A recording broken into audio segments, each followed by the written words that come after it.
Home sweet home. For most of us, it's a place of safety, security and comfort.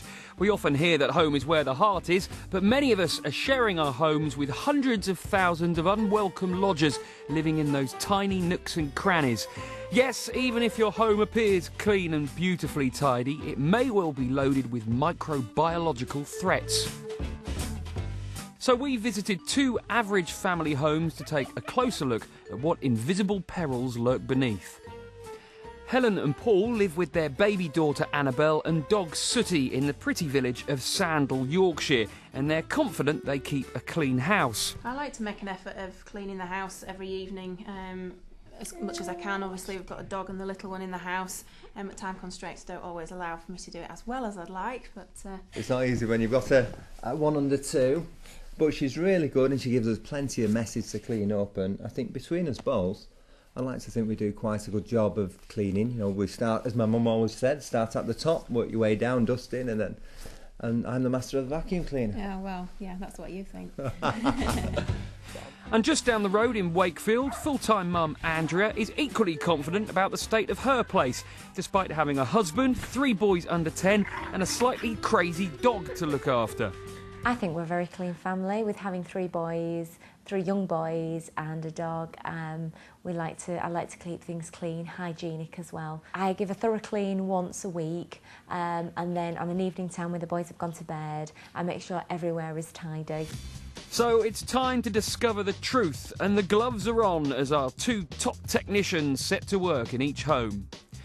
Using a special formula to collect samples from household bacteria hotspots, our cleaning guru's swabs are then plunged into a special gel. This preserves the sample long enough for it to be sent back to the lab for analysis to discover just what hidden perils are living under our very noses. There's a wide range of different areas we're swabbing, a lot of contact areas. Toilet seats are a good one because obviously the nature of what happens around a toilet, a lot of potential bacterial contamination, quite nasty bacteria, and a lot of hand contact on the toilet seat, lifting it, putting it down, things like that. We're doing things like light switches, and they're a good indicator of general household hygiene. The bacteria on there may not pose a threat, but you do get a large build-up of bacteria from a lot of hand contact. And then of course there's also toys. A lot of toys nowadays are plastic. A lot of them are heavy child contact, obviously, because of the nature of what they are. And certain toys often have things like microphones and things like that on them where the child may put it to their face a lot. And then you come into an area like the kitchen where you've got a lot of food preparation, a lot of contact and an awful lot of movement as well. Work surfaces and taps. Work surfaces are especially important because obviously you're preparing food on there, they get wet, they get food debris and build-ups. We need to make sure we can clean them efficiently. With the verdicts back from the lab, it's time for the families to take a seat and a moment to hear the results. It would seem Helen and Paul managed to shift some of the bacteria, but not all, and some areas were still high risk for infection after cleaning. For example, we found more than 3 million Pseudomonas bacteria on Helen's showerhead.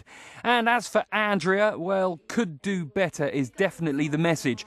Compared to her kitchen floor, her laptop had 200 times the amount of bacteria that caused diarrhoea and vomiting. I'm totally stunned at the results. I did think what I was using to clean was killing all the germs for the boys to live in a clean house.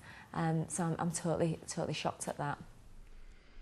Well, I'm pretty shocked really, because I mean we clean every day and you know we vac up and... It's quite worrying really that you think your house is clean and quite clearly it's not, or not as clean as it should be, so I'm quite concerned about that. Well, when you're cleaning your home and cleaning all these important surfaces, it's critical that you make sure that you not only remove the gross debris, the food and the residue that's left, but you also kill and remove bacteria as well.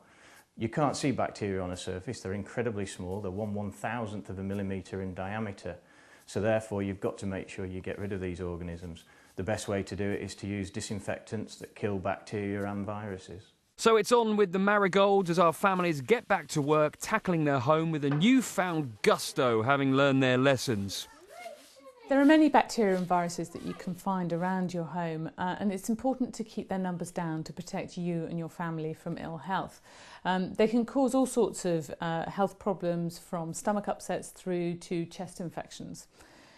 What we've learned from hospitals is that the way to prevent infection spread is to have a good cleaning regime, and that means washing your hands frequently, but particularly after you've been to the bathroom and gone to the loo. And that means using soap to really make sure they're thoroughly clean. And then to look at the surfaces and make sure the surfaces are not just visibly clean, but also clean on a microscopic level. And that means using a good quality disinfectant that will kill bacteria and viruses, such as Zoflora. So there's more to cleaning your house than running a dishcloth round the kitchen table and spraying a bit of air freshener.